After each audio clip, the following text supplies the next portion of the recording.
Good morning, everyone. On this beautiful morning of this Sunday, I welcome Dr. Imran Khan on the behalf of Alumni Association and the Department of English in CLS. About him, he has completed his MA, MPhil, and PhD in the same department. He has teaching experience of 12 years.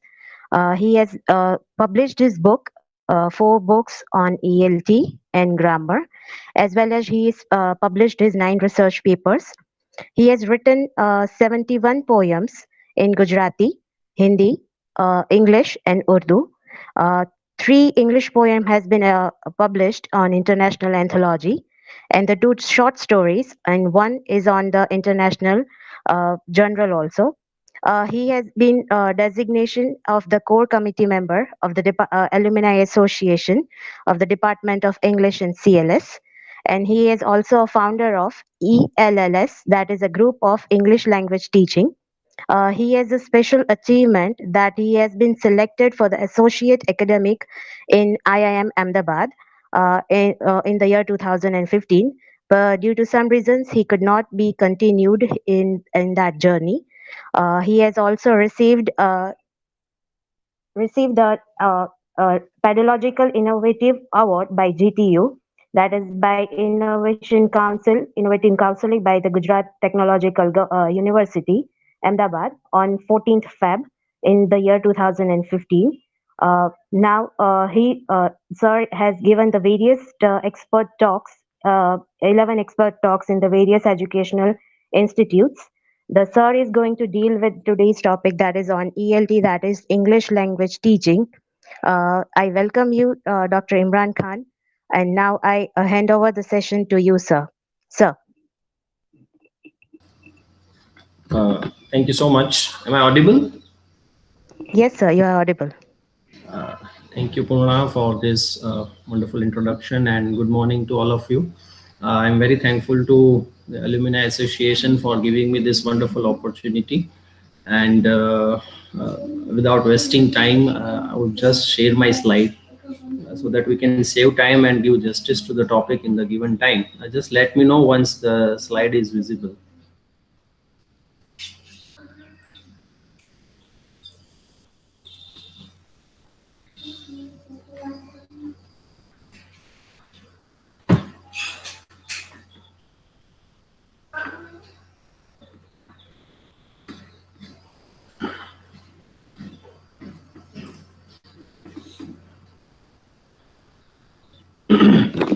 Yeah.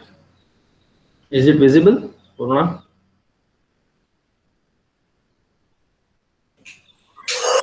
Yes, sir, it's visible. Okay. Well, the topic ELT in India is such a vast and comprehensive topic that I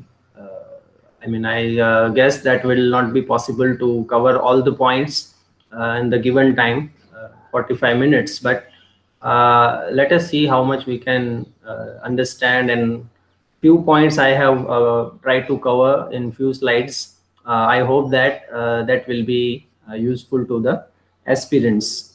First, we need to understand one thing, that ELT is a very technical topic which can be looked at from multiple angles and multiple perspectives, so to say. ELT is, of course, is something that one can understand if one is him or herself a teacher. That is one thing. And if you are teaching English either in KG or from PG or in UG or at school level, then it will be easier for you to see the challenges and criticality of this entire discipline. So if you say why ELT, then this question in itself is a very comprehensive question. And of course, we all have our own answers, and we all have our own, say, reasons that why English language teaching is important.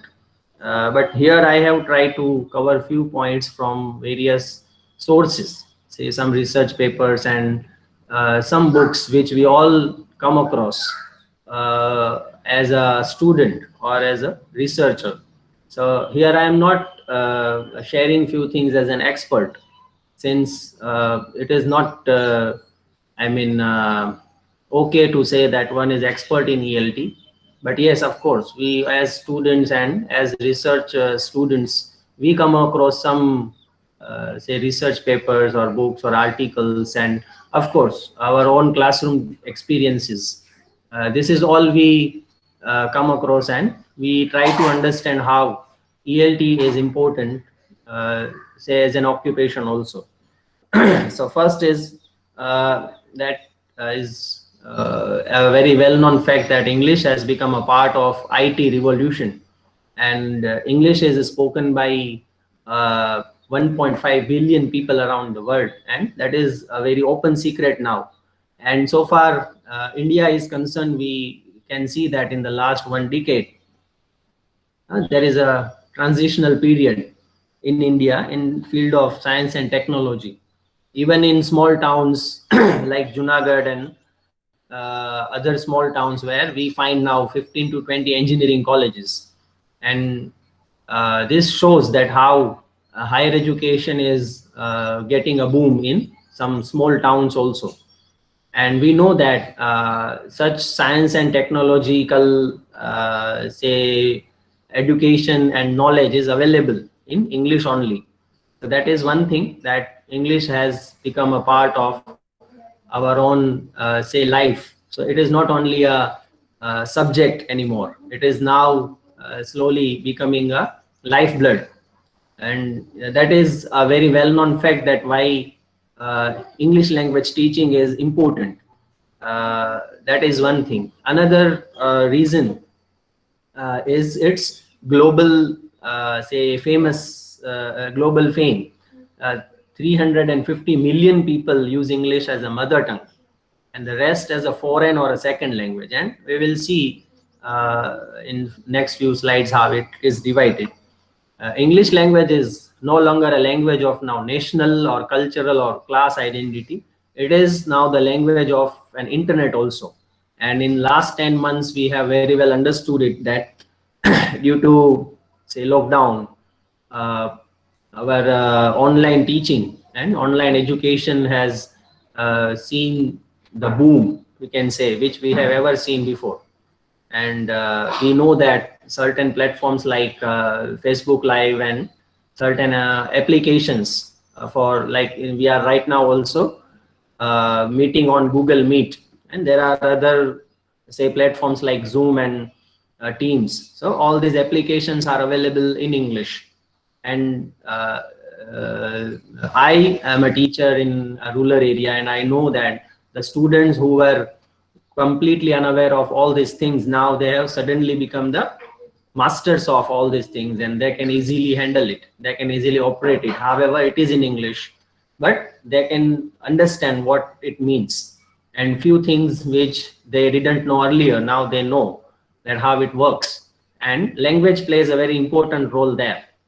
And this is important, means when we say that as an English teacher, we sometimes become very rigid, and we give a lot of priority to grammar and syntax. But many a times it is important to note that English becomes a language of internet, and there only few words matter, and grammar and other things, they hardly matter.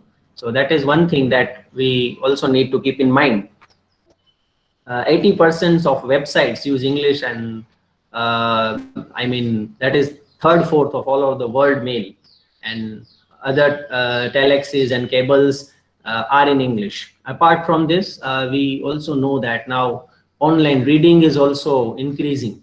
So majority websites which provide free online reading material, so most of the material is available in English.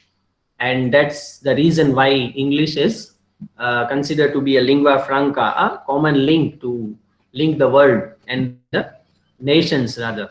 Most of the software is in English, and all the IT giants like Microsoft and Macintosh and IBM, they are based in English, and they are very famous in English speaking countries.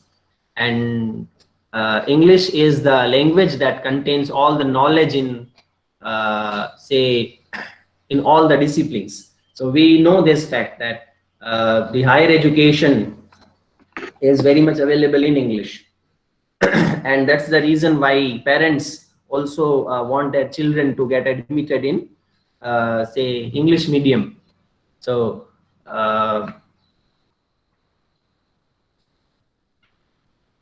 that is the reason. Just a second, let me.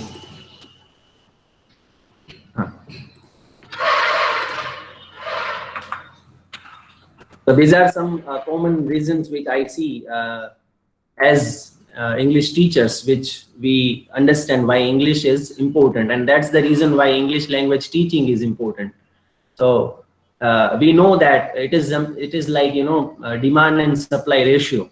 The more is the demand, the more teachers will be needed from KG to PG.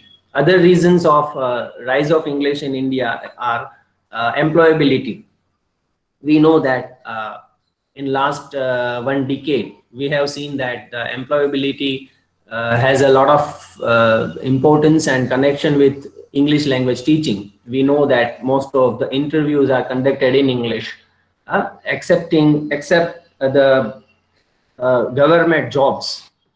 In corporate areas where private sectors are there, most of the interviews are expected to be conducted in English. And candidates are expected to know English very well, and apart from that their communication skills should also be up to the mark.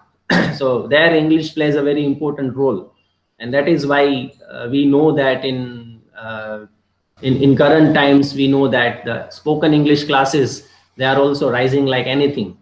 And yeah, some classes are fine, they provide good material and quality teaching, but we all know as English teachers that how they are working. So it is a dangerous area where the students, if they are not getting a good teachers to teach English, then there is a lot of risk there. They might not understand how to learn English, because we know as teachers that there are scientific ways of teaching and learning. So English is not something which you can just take for granted. So there is a scientific way of teaching English and learning English, and we spend a lot of years in learning those methods and theories. And research papers are there, PhD theses are there, which talk about how to teach English and how to learn English. But on the other hand, we see in market that there are some teachers who have just opened their English spoken English classes, and they are running also, and students are going also. The reason is that students have that mania in their mind that English is important for employability. So that is one reason. Another, as we just discussed, it is a language of science and technology. We also discussed in the previous slide that it is a language of internet and social media. As in last few months we saw that this WhatsApp and Facebook, they have got a lot of attention suddenly, all of a sudden, since during lockdown people were spending their much of the time behind such social media, and there they got some free English classes, and they got to listen lots of webinars and other online lectures which they had never heard before. And so many speakers, for example, who were not easily available, they came on screen all of a sudden, and they were all available for free. So one of the reasons why people got a lot of interest in English is it is free. It is freely available. People need not pay for such free webinars. So it is a language of internet and social media. People migrate to abroad. We know that countries like Canada and Australia, they have a lot of Indians going there every year, and we know that for this reason IELTS exam is there, and every year lakhs of people get registered for IELTS. And those who know from this group, I can see around 23 to 24 members are there right now in the talk. many of you must be aware about these IELTS classes. They are also running like anything, and people go there and get registered and they learn English simply because they want to migrate from India and they want to get settled somewhere in abroad. So their purpose is very clear. So if you want to understand the importance of ELT, you should also keep in mind ESP, that is English for specific purpose.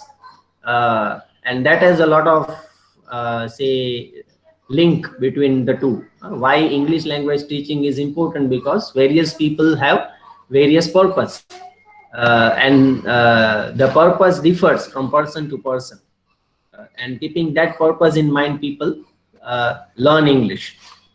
English is considered as a language of rich and educated class. This is a psychological aspect.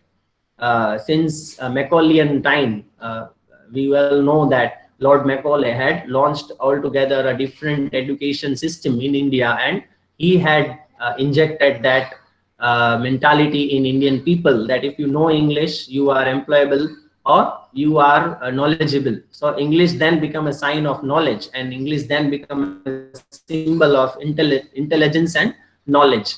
So that is the hangover is still there. I mean, in Indian society, there are people who still believe that if you know English, then only you are literate or educated. However, we know many people who hardly know English, but still they can be called educated. So language, then another group arose, another group came into picture who believe that language is just a tool of communication. It is not a sign of intelligence and knowledge. But that is a fact that if you know English, then you get to get connected to world knowledge and world literature quite easily compared to other languages. So that's why English is considered as a language of rich and educated people. So when we say rich people here, we do not actually mean economically rich. When we say rich, here we mean that intellectually rich, or your IQ level is a little higher than the common people who do not know English. So that is a debatable issue, however. Then, as I just mentioned in the previous slide, that parents craze for English medium schools for their kids. And this craze has also a reason. There are many reasons. One of the reasons is mania. Parents have that mania that their kids must go to English medium schools, not because they should learn English, but because neighbors' kids are going to English medium schools, then my kids also do the same, should also do the same. So that is one of the major mistakes that parents unknowingly do. So English medium schools are there, and there are quality teachers also, but there has to be a particular purpose behind sending our kids to English medium schools. But that is a reason why ELT in India has got a lot of importance all of a sudden. Here is one piece of preface by Edrin Harrelin and Michael Jordan, and they write a book called 50 Strategies for Teaching English Language Learners. And if you can, let me just, if I can. The United States become more ethnically and linguistically diverse every year. More than 90% of new residents come from non-English speaking countries. So this shows that how ELT is challengeable even in country like United States, right? There also English teachers face some problem to teach English to some students who are actually coming from non-English speaking countries. And we know that people from Asian countries like India and Pakistan, Bangladesh, etc. Many people get migrated to countries like United States and Canada. So there also they go and they have to learn the skills of communicating with people, with the local people. So it is mentioning that the number of students with non-English speaking background represent the fastest growing group of this population. and in the last decade, the total students enrolled in the public schools increased by only 14%. So this shows that how ELT is challengeable outside India. And this is a very famous image. Maybe before me, Dr. Chirag must have dealt with this topic. English spoken in today's world, and we know that these three circles are brought to us by a famous linguist called Kachru, and he mentions three types of circle, that is ENL, that is English as a native language, and this is important. There are native speakers born in English speaking country having then this language as their mother tongue or first tongue. So here you can easily see how if I can choose some color, yeah. So ENL, so this is called the this means the people from this circle. In fact, if you can understand, the countries like UK and Ireland and USA, Canada, Australia, etc. So around 380 million speakers are there who are actually coming here in this circle, whose mother tongue is English, right? So for them, English is their national language. And then comes the ESL, where English is considered as a second language. These are non-native speakers who have learned English almost at the same time as their mother tongue. So where English is considered as a second language, and here we are there. India, then other countries like Malaysia, Nigeria. Also, you can add some more Asian countries which are included in this particular circle. So here the people consider English as a second language. Then the third is EFL, English as a foreign language. These are the non-native speakers who learn English in a country where English is not usually spoken. So this is a group of countries like China, Russia, and Brazil. So there, however, there are people, 1,000 million speakers are there, but they do not take English as their first language or the second language. Neither English is considered as a national language there. So there English is considered as a foreign language, but still that doesn't mean that there are no English learners. In China even there are English learners, but for them the category of English language is different than that of India and then Nigeria, Malaysia, Singapore, etc. So this circle was launched to us, I mean the students and the language learners particularly, and this really helped a lot to all those researchers who were interested in ELT. And yes, ELT can be looked at from multiple angles. If we talk about the underlying points of ELT in India, then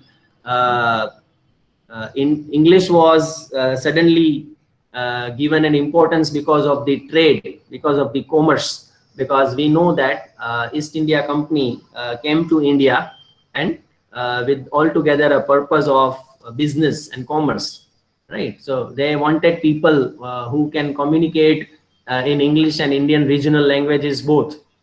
And we know that from India, the people who wanted to go outside India, they suddenly started learning English. Then we shall then see how the ELT divided the eras into three parts, that is pre-colonial, colonial, and post-colonial. And during all these three eras, ELT got a different kind of view. So the first point to be kept in mind is English is a widely spoken language today, and it has often been referred to as a global language. But yeah, right, as a language student, we need to keep that thing in mind, that when we talk about ELT in India, then as I said, it is divided into three periods, three eras, that is pre-colonial and post-colonial and colonial. But when we say English has now become a global language, so we must understand that English was not considered, or it was not taken as it is taken today during the pre-colonial time. So the lingua franca of the modern era and the currently the language most often taught as a second language around the world. And why it is taught as a second language, we all know that English has now become a lingua franca, and it is considered to be the link between the nations, and that's why English is important. We know that before the Bible was translated into English, Greek and Latin languages were very famous, and that's why people had a craze of learning those languages. But languages, like human beings, they are born, they die, they grow. So we can say that languages like Greek and Latin and German, the languages, they grew, they were born, and now they are not on a global view, so to say, like English. So we can say that English has then we can say that the English has suddenly taken over all the languages, and there are reasons. One of the historical reasons of English getting spread all over the world was First and Second World War. We know that during 1914 to 1919, the First World War was there and took place, and of course many Indian soldiers took part in the world wars, I mean both the world wars, and that also became the reason why English got spread, because the soldiers had to communicate, and the only language they had to communicate, the common language, was English. English in India is used not only for communicating with outside world, but also for interstate and intrastate communication. That is one thing which we need to still read. We still need to read a lot about, because when India got independence in 1947, it was decided that English will remain the official language of India. And we know that most of the documentations were in English, and still we offer English as a subject and as a language from KG to PG, and all the higher education is in English, is available in English. Another reason why it is available in English is that it is a global language. So it is not only a symbol of British slavery, but it has now another reason why English is there in India, being offered in all the higher education. The third point, which is very important when we read ELT, is because of the great ethnic and linguistic diversity found within our nation. English acts as an essential link language. With the information technology revolution and most software and operating system being developed in India. Once in an interview, Indira Gandhi had said that India is not a nation, rather it is nations. So what does it mean? That we know that in India there are diversities in cultures, in languages, and in many other things, and we don't have one common language. Like there are many states which still do not take Hindi as the communication, as a language of their communication. They use English. So for example, if Gujarati goes outside the Gujarat, there are so many states where Gujarati won't work. You have to have some common language. Either you speak in Hindi or you have to use English. So that is one thing. Another reason is that why ELT got boom in India, because officially English has a status of assistant language, but in fact it is the most important language of India. So far Indian political scenario is concerned, so far Indian economy is concerned, or Indian educational world, academic world is concerned. So these are three major platforms where language plays a very important role. So in all these three major platforms, English is taken as a link language or a common language. So that is the reason why English is English is considered to be the language. So that is one thing why English is important, and why our youth, they also want to learn English. uh, Another reason why English is important, or English language teaching is important, because there has to be a group of English teachers who can teach English very well. Like, as I just mentioned in the previous slides, that today there are no particular parameters of being an English teacher. I mean, I know many people who have not done their masters in English, but still they are teaching English. Why? Because their grammar is fine, their grammar is good. So they know how to teach English. But if you tell them to speak in English, they might fall short. So teaching English is different, speaking English is different. So it is like, a mechanic who knows how to drive a car but does not know how to drive the car. So it is like that. It is as simple as that. So in our personal opinion, English teacher has to have all the skills, like teaching English and speaking English. So how can you teach how can you teach one how to drive a car if you yourself do not know driving? It is like that. So another reason of why English language teaching has become important in India, or in, say, Indian states, is because we still lack good English teachers, right? So we know that there are methods and theories of teaching English, but everywhere we do not get good teachers. So because teaching is a skill, is an art. That's why English language teaching is important. And our students want to learn English from such teachers who can teach well with a scientific method. And as I mentioned in one previous slide, that some so-called spoken English classes, they lack this technical and scientific skill. After Hindi, it is the most commonly spoken language in India, and probably the most read and written language in India. Now here, one thing we have to keep in mind, that there are so many people you might come across who will say that no, English is not important, and our life is okay without English. So please keep in mind that language and dialect, these are two different things, right? So English as a language is different, and other dialects which we use during our colloquial communication are different. Like even in Gujarat, Gujarati is spoken with a lot of varieties. In Kathiawad, Gujarati is spoken in a different tone. If you go in South Gujarat, you will find altogether a different flavor of Gujarati. So what does it mean? It means that dialects might change, and their flavor also keeps changing.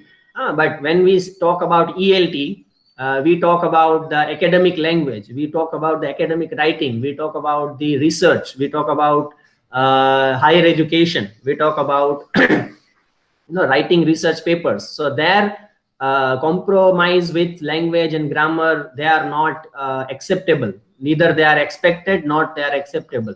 So we cannot compromise with English, the quality of English, where there is a question of higher education. So that's why English language teaching is important. And as I mentioned that in the previous in one of the previous slide, that ESP has to be kept in mind when we talk about ELT, because there are crowds of people who just want to learn English without any purpose. If you ask them why do you want to learn English, they have no valid reason, right? So they don't have a particular reason or purpose in their mind. Like we know that these days there are classes going on which exclusively teach English to housewives. So there you require altogether a different vocabulary, and there is no academic or other purpose. So that is also something which we need to keep in mind as English teacher. Indians who know English will always try to show that something which is very psychological, which might sound very psychological, that the Indians who know English will always try to show. So that is a psychological aspect. There are so many people who know English and they would try to show that they know English. So by doing so, they might try to prove that knowing English is something which is unique, or knowing English is something which makes them unique or different from other.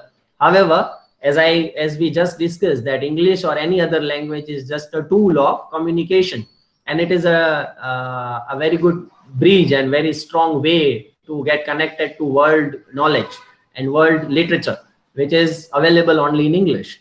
For example, translation has got a boom in last few years. Why? Because there are so many English works which are not available in regional languages like Hindi and Gujarati. So there are translators who translate from English to Gujarati and Hindi, but still the flavor which English gives will always remain missing, right? But there are translations which give us the same flavor, but still those such translators are very less in number. So English symbolizes in Indians' minds better education, better culture, and higher intellect. But Indians who know English often mingle it with Indian languages in their conversation. Just a second, let the train pass by.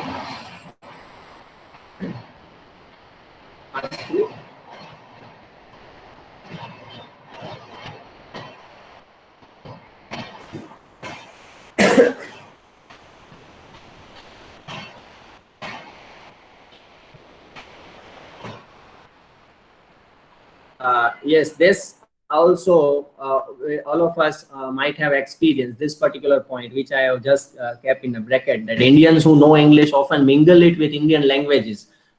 We know that when we speak English, there are so many Gujarati words which we fail to translate many a times, and vice versa. When we speak Gujarati, there are so many English words, for example, which we do not know how to translate in English. For example, if you start your day, you say, I want to brush my teeth. So you use brush, you do not use pichi, right? You use bathroom, you do not use snana gruh, right? You use, for example, college, you do not say Mahavidyalay, right? You say cycle, you do not say Dvichakriya Vahan. So there are so many, say, English words which have mingled in English like salt in the sugar, which are very difficult to separate.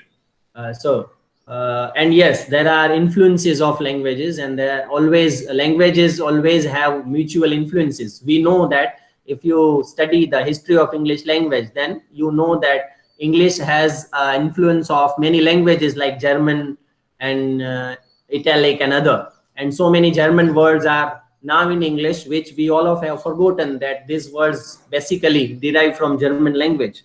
So that happens, and it is likely to happen. So same has happened in case of Indian languages, that in Indian languages, English words have mingled with English so much so that we forget that those words are not English anymore. They are actually coming from the other languages. It is also usual among Indians to abruptly move to speak fluent English in the middle of their conversations, and English also serves as communicator among Indians who speak different languages. English is a very important in some system: legal, financial, educational, and business. Now this point is worth thinking, that English has a very strong link with legal, financial, educational, and business in India. You know that every discipline has its own register, and I mean, if you yourself are an English teacher, and if somebody comes to you with a legal translation, I am telling you that we all will fail to translate those documents into legal language, either from English to Gujarati or vice versa. Why? Because it is different from it has altogether a different register, and they have a different vocabulary. So even if you are an English teacher, you cannot translate some documents from English to Gujarati or Gujarati to English. Why? Because they have their own vocabulary, and you as an English teacher might not know those vocabulary. Many of you who are working in colleges, they might have experienced one thing, that if you are an English teacher, some duties are assigned to you, like translating some documents from Gujarati to English and English to Gujarati. And when you look at those words, you feel you feel like an alien. Means you have never ever come across those words during your masters, because you have been a student of language and literature, and you have never come across those vocabulary and those say jargons. So that happens, that you, however English teacher, however a very good English teacher you are, but you do not know the exact translations of those words. I am getting some questions in the message box, but I think I'll address those questions in the last few minutes if possible. Uh, until the beginning of 1990s, foreign movies, for example, in India weren't translated or dubbed in Indian languages, but they were broadcast in English only and were meant for English speakers only. And the reason Indians give such importance to English is related to the fact that India was a British colony. And yes, we know that one of the reasons why English has become a global language is because Britishers have ruled over more than half of the Asia, and they have ruled for a long time. And that's how they have mingled English language with Indian cultures and Indian, say, socio-political scenario. And of course, in our education system, we cannot think of our education system without English, right? So that is a very strong reason why English has become a language of our documentation, of our business, of our trade and commerce, and of course now our language of our corporate world. Almost all the corporate sectors you go, you will find only English. Like in our India, there are so many business tycoons, Reliance or say Tata, Godrej, Bajaj, and there are other MNCs, multinational companies. If you want to get an employability there, or if you want to work there, you must know English. Why? Because those are the companies which are working since years with the nations, other nations, I mean, so to say. So you cannot be there without English. And English doesn't mean that the English which you use as a dialect. As I said, when we talk about ELT, as English teachers, we must understand that we talk about research, or we talk about academic writing, or we talk about the etiquettes of communication skills. So if you just know English, it's not enough, or it doesn't suffice. It's not enough. As an English teacher, you must know the variety of English being used at various places, at various say areas. So that is also something which we often forget. When the British started ruling India, they searched for Indian mediators who could help them to administer in India, and the British turned to high caste Indians to work for them. Many high caste Indians, especially the Brahmins, worked for them. And we know, maybe in previous sessions you must have come across that in Calcutta, maybe the post called Babu, and even today we call them Babu. So it was actually a post given by the Britishers to the Indians who knew good English.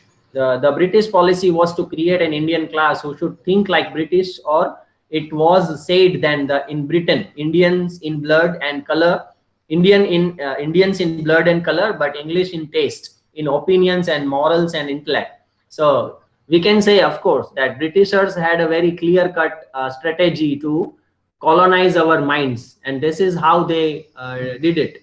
And we know that when they came to India, before the Britishers came to India, Persian was our official language, since we had a Mughal empire for more than 400 years.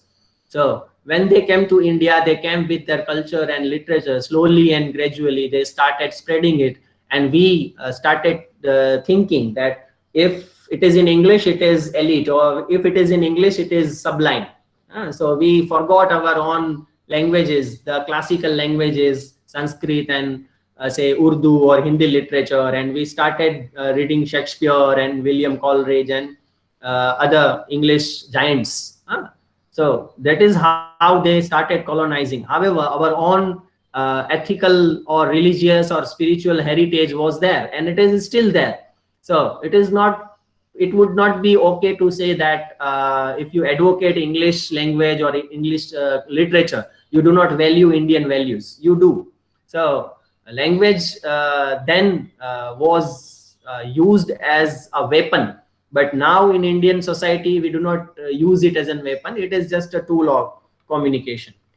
The British also established an Indian university based on British models with emphasis on English, and these Indians also got their education in British universities. Let me skip these slides and come back to this. Now, the year of 1857 is a very important year. Why? Because during this year, we saw that three major universities were established in India, and this might help you in your NET-SLET, say, preparation, or say some retaining some dates. So University of Calcutta was established on 24th of January in 1857. So the year 1857 is important in many ways. We all know that the biggest mutiny of Indian independence was also, I mean, it also took place in 1857, and the three major universities. Now, another important point to note is Alexander Duff, who was born in 1806 and died in 1878. So he was a Scottish missionary and educationalist who played a major role in establishment of University of Calcutta in 1857. In the same year, the University of Mumbai was established, and it was established on 18th of July. So after January, just in 5 to 6 months, the another big university, University of Mumbai, was established, and the founder of the university was John Wilson. And please note that he was also a Christian missionary. So it was not a coincidence. It was something which Britishers had planned well before, quite in advance. So we can say that they had a clear-cut strategy of launching English language in India and colonizing Indian minds. This is opinion. You as a researcher or as a student might have another opinion, but if you if you read history, then you will find that this really had a strong impact on Indian education system then, right? And many freedom fighters who were educated, they also got their education in English medium. And in the same year, 1857, 5th of September, which we celebrate as Teachers' Day, University of Madras was established, and John Elphiston played a very major role there. And he was also a Scottish soldier, political and colonial administrator. So three major universities took place in the same year. Now, why ELT got boom in India? There are many reasons, but one of the reasons is the modern leaders of Indian era in India also supported English language and claimed it to be the main key towards success. And we know Raja Ram Mohan Roy, who played a major role in advocating English education in India.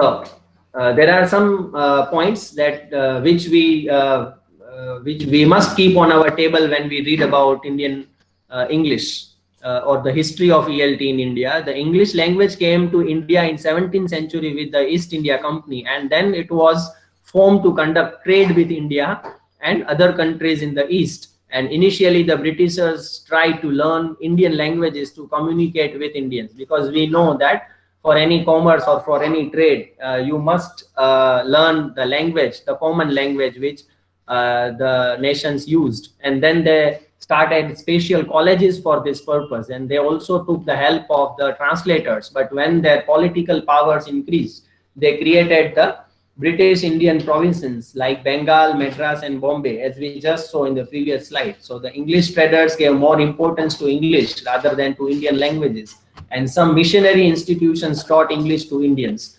So see, they very systematically they started breaking the Indian traditions and Indian cultures by launching by launching English as a language and as a weapon, as I said, because they had two major tools to colonize Indian minds. One is the Christian missionaries. They started coming to India and they started converting some poor Indians to Christianity, and then they started establishing the schools and colleges where they gave admissions to Indian people, and they taught them English. And once they knew English, and once they got mastered of English, they started giving them jobs. So what Indians thought, gradually they start thinking that if you know English, it is very easy for you to get a job during the British Raj.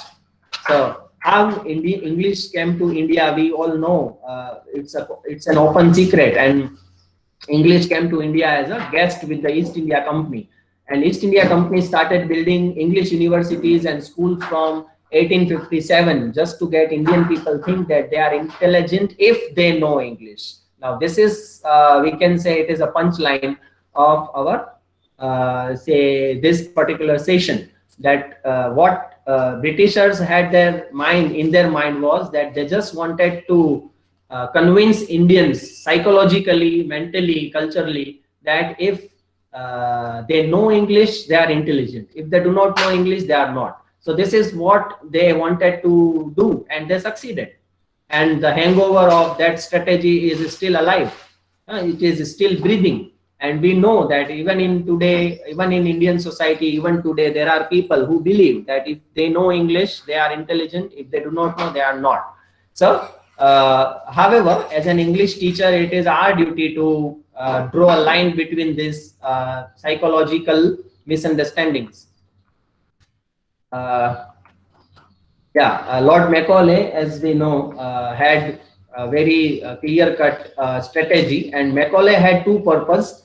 The first is to create the dominance of British culture over the Indians and to have the control over the minds of Indian people through English. So they used language very smartly, and they, started launching the education system in such a way that the Indians never thought of doing their own business. Even today, our kids, when they get education and we ask them, why do you want to get education? The only answer they have is, I want to do a job. And this was injected long before this many years, and it's still working. Very few Indian students, they think that after graduation they want to have their own enterprise, right? To train Indians and to make them fit for the employment, the British government gave the preference in jobs to Indians who had knowledge of English. And I have so many times mentioned this point in this session. So it becomes clear in our mind that this is how Britishers had a strategy. And we know that Raja Ram Mohan Roy, who played a very important role in introducing Western scientific education through English. And he wanted to replace traditional Sanskrit and Persian teaching by English. And he had a very important role there. I don't think this slide will be important. I will share this little later so that we can save time. Parth, do we have 5 minutes, five more minutes? Purna? Yes, Imran bhai.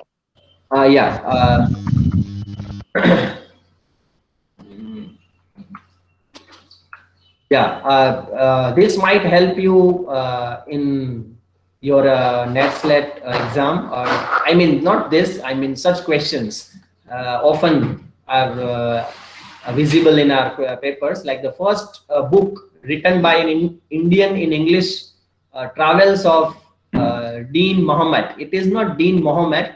I just came to know that his actual name was Sheikh Dean Muhammad. So the original pronunciation of M-U-H-A-M-M-A-D is Muhammad, and it is not Muhammad.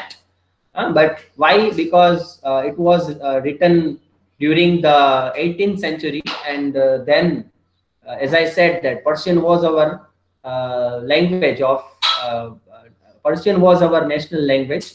I mean the main language, but then it was replaced by English, and then the names of Indian people also got a different type of pronunciation. So this was the first Indian who wrote the first book in English. And he was an Indian traveler, surgeon, entrepreneur, and one of the most notable early non-European immigrants to the Western world. So the name of the book is The Travels of Deen Muhammad. So this is the first Indian book got written in English. Uh, and then let us not forget that the first pamphlet written in English by an Indian appeared in 1806. And the first play in English by Krishna Mohan Banerjee's, The Persecuted, was published in 1831. And Raja Ram Mohan's Wife, published in 1864 by Bankim Chandra Chattopadhyay.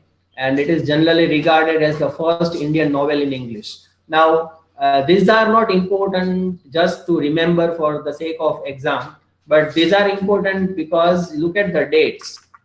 It was published during the 18th century, and then here almost the first English pamphlet, it was 1806, so almost 19th century had commenced. And this is the time when the Indians had started writing in English. So before them the English was not introduced as a language of literature in India, and that's why these dates are important. Let us have some question and just quiz kind of session. If somebody can identify the pictures, please drop your answer in the message box so that I may just come to know that the people are still with open eyes and they have not gone to sleep at the end of my monotonous talk. If somebody can identify this photo, they can just uh, write the name of this person. Am I audible? Yes, sir. Yeah. Chirag Aditya, Raja Ram Mohan Roy, and it was born on 22nd of May 1772 and 22nd of September 1833 he died. Yes.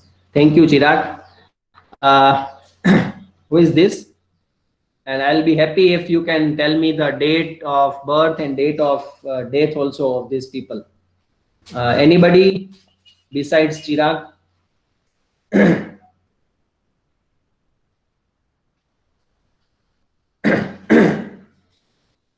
However, this is not the way NET-SLET papers are designed, but I thought that let us have some interaction at the end of the session. So I just picked few pictures and added in the slide. Yes, can anybody? Gopal Krishna Gokhale. Is it a question or answer? Anybody else? Bankim Chandra Chatterjee. Yeah, right. Thank you, Bhavdeep. Yes, this one.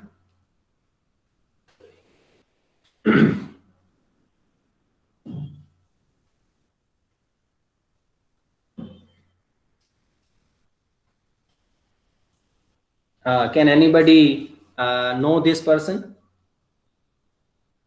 Lord Macaulay? No. Sorry, Ravindra Bhai. This is not Lord Macaulay. But you had a good guess. Sheikh Deen Mohammed. Exactly. Thank you, Bhavdeep. And I was expecting you to answer. The Sheikh Deen Mohammed, who just was mentioned in the one of the previous slides, and who wrote the first English book in English, the first Indian who started writing in English. And this is important, the dates of their birth and death.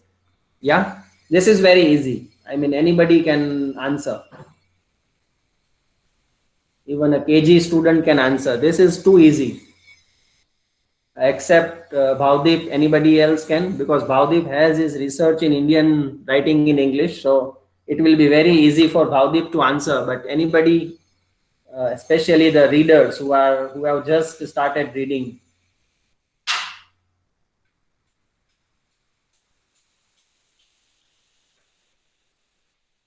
Yes.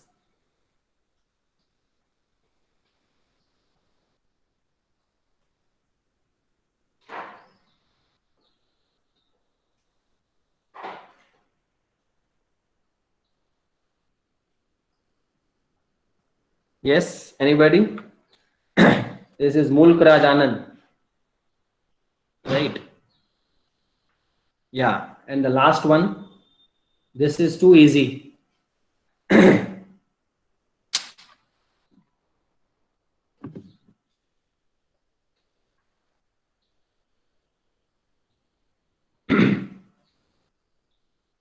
Hope the session has not gone to sleep. Is it R.K. Narayan? Yes, right. It is R.K. Narayan.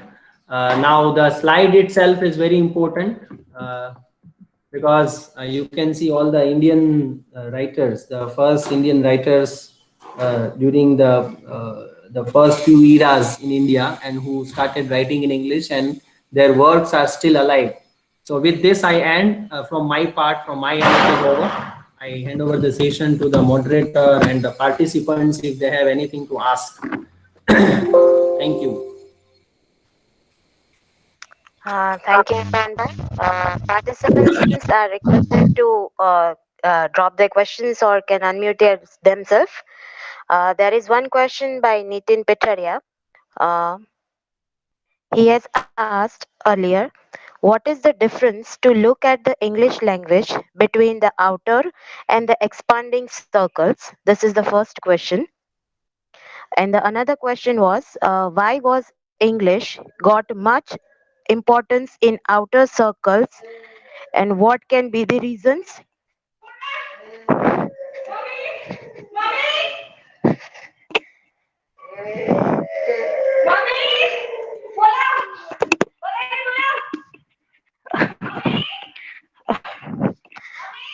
Uh, Yeah, am I audible now? yes. I just read the question, and Nitin Bhai, it is a very good question, in fact. And so many people, they have the same question, that why countries like China and Russia and even Japan, which are very developed countries in terms of technology, science, and in other progresses, but still their English is considered as a foreign language. And in countries like India and other Asian countries, the English is given a lot of importance. Well, as a student of language, the answer that comes to my mind is that India has seen a long period of slavery. India has seen a long period of slavery, around, you can say, 200 plus years. Britishers have had their colonies in India, and we know that how strategically they have launched the Indian language in India, and so many missionary projects have taken place in India, and that's why we had that influence, that we still give a lot of importance to language English. In case of China, Japan, and other countries, I think they are more self-dependent countries, and however they learn English, but majority their own education system. If you study Chinese education system, their languages are must in their own education system. One of my friends, Dr. Baral Abhyuday, long back, he had gone to China many years before for his own education, higher education. When he came back to India, I just met him and asked him about the Chinese education system, and he told me that it is must for every student to learn Chinese there. So you cannot run your bike without Chinese, right? So, but same is not the case in India, for example. That is one thing. Another, if you see the economy of both the countries, you will find a lot of difference. Economies, by economies I means that soon after independence, India took a lot of time to get progress in terms of science and technology, and we, under the hangover of Britishers, took a lot of time to come out from that thresh. Another historical reason which I as a student of language can see is that partition of India had also a lot of damage on our Indian economy. Not only economy, but cultural wise also, we had a lot of disaster, right? So I think that that is the reason why we give a lot of importance to English as a second language.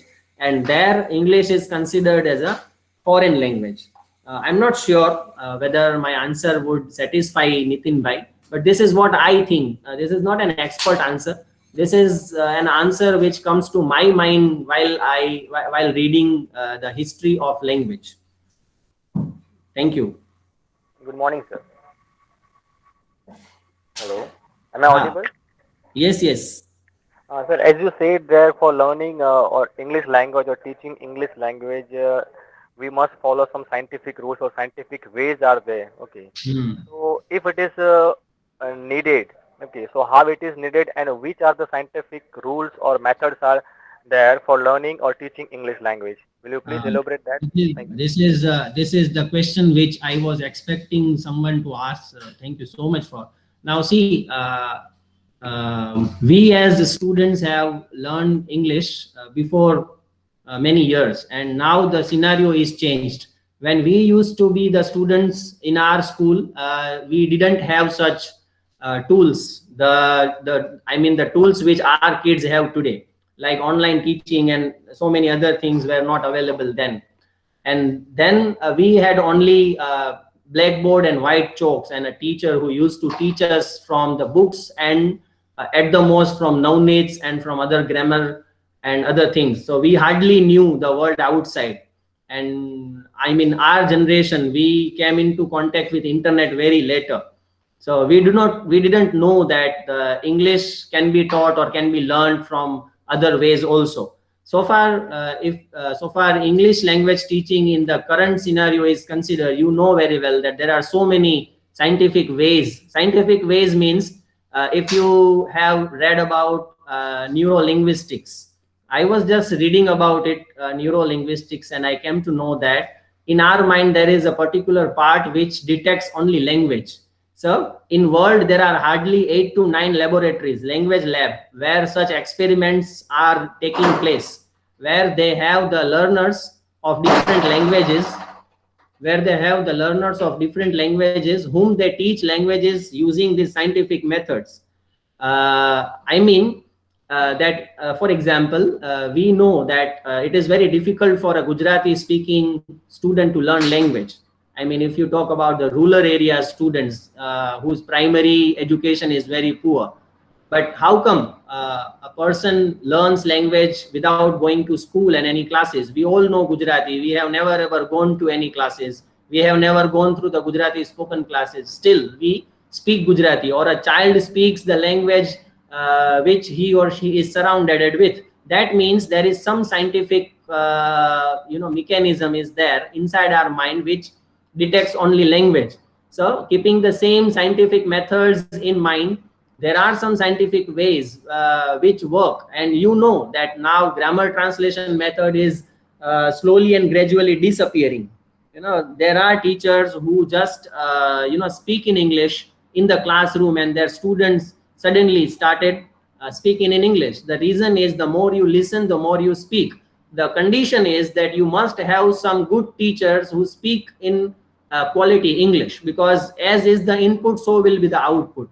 And apart from that, there are so many other scientific ways using which we can teach languages to the students. For example, if you go through the Arabic language, the grammar of Arabic language is quite complex than compared to the English language. But still, there are people who are, of course, they are not Muslim. However, they are non-Muslim. But if they go to Arabic classes, they start speaking Arabic language. Why? Because the language is taught mostly by speaking Arabic language than by grammar. So I do not advocate that grammar should not be taught, but every language has its own scientific way. And in the end, I would say that grammar translation method is the method which is adopted by most of the teachers, only because comparatively it is easy, and it is useful for those students who are learning language as a second language. Many of you will be working in English medium schools, or many of you might have worked with English medium schools, and you know that grammar is not taught in the same way there, the way it is taught in the Gujarati medium schools. So yes, scientific methods are still not launched by our new education system also. But I hope that if those methods are launched in our schools and colleges, our students can learn it in a better way. For example, in most of the engineering colleges, there are language lab where the pronunciations are taught using various softwares. But if the softwares are paid softwares, and if they are experimented on, and if a well-trained teacher, I repeat my words into quote unquote, a well-trained teacher, if he or she will teach pronunciations and phonetics to our students, I tell you that our students, even if they are Gujarati speaking students, they will learn the correct pronunciations of English. Thank you. Yes, sir. Thank you so much. So, sir, can we say that whatever you said, that teaching method, that different tools we are using, projector, internet, blackboard. So, as what I have taken from you, that it can be a mode of teaching. Yeah, Different well, mode of that teaching. affects that affects a lot, the way you teach your students. And as a teacher, we all have to keep one thing in mind, that we always have to be the learner centric.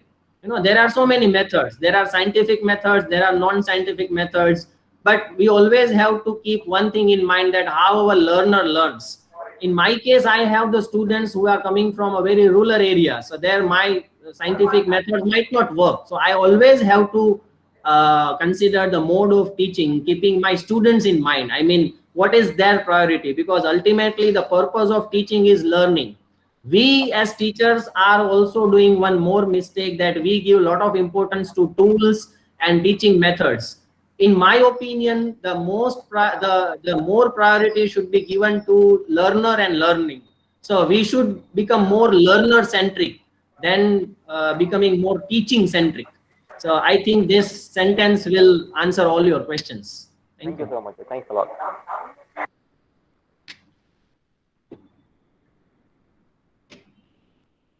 uh, there is question, can we say that a present communicative language teaching is better for practical exposure to pragmatic use of language?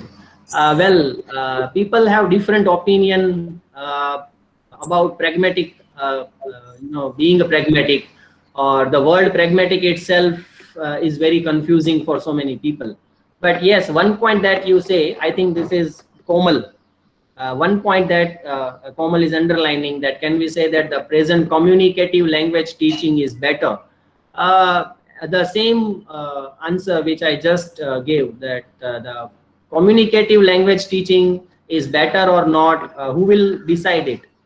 I mean, if you are using that method, but if your students are not learning, so that method is useless.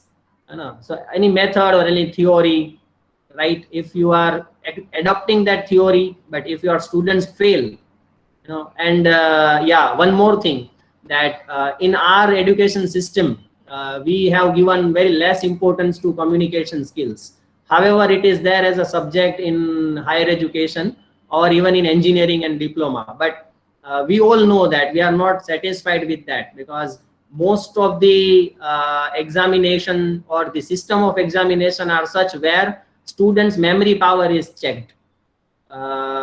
Memory power is checked in the sense that even if the students has scored well in English, who will guarantee that the students can communicate well? Because even after doing engineering or any graduation course, students, they are in search of good spoken English class. Why? Because something is missing, and that something is they cannot communicate with confidence. Their communication skills are very poor. The vocabulary is not very handy. They are not competent with the words. They are not competent with the language. They do not know the correct pronunciations of some words. And most of all, they do not know ESP, that is English for specific purpose. They do not know that the engineering English might not work in medical area, or the literary English might not work in engineering area. So if you are PhD in any topic, or any area, you must know what are the tactics, or what are the techniques of teaching communications to the future engineers, and what they do know, what they do need, sorry. So that is something which every English teacher keep in mind, that if you are teaching the KG students, you must know what are their needs, and what are their requirements. And in the same way, if you are teaching in PG, you must know what are their requirements. And if we teach keeping those requirements in mind, I think our purpose will be served. Thank you. All right. I don't see any further questions in the chat box, sir. But as you have already answered, there are a few participants who are pursuing their PhD research in the area of ELT, and we have promised them that we will help them connect with you. So, like, maybe we can share your mail ID with them, and if you allow, they can write to you in Sure, case of any doubt. sure, definitely. I am dropping my cell number also. If somebody needs Yes, any help, they can anytime contact me. Not as an, I mean, not as an expert, I'll be helpful to them, but just as their co-worker or as a student, I will share whatever I have with them. thank And you. I have few files with me. I will forward to Parth those Sure. files. I mean, those who are doing their research in ELT, I have around 200 to 300 PDFs about communication skills and language, and also how whosoever are in need of those PDFs or any other PhD thesis or books, they can anytime contact me, or can can contact That's Parth also. that's so So on generous. behalf of my association, we are there to help any researcher. Thank you. Certainly, sir. Thank you so much. Thank you so much for sparing time, Dr. Khan. And indeed, as the comments are reflecting, it was a very fruitful lecture. You have been simple, lucid, but at the same time, you have raised pertinent issues. You have been able to touch up some very, very significant points. So, thank you so much once again on behalf of Alumni Association, and thanks on behalf of all the participants for sparing your valuable time, sir. Thank you.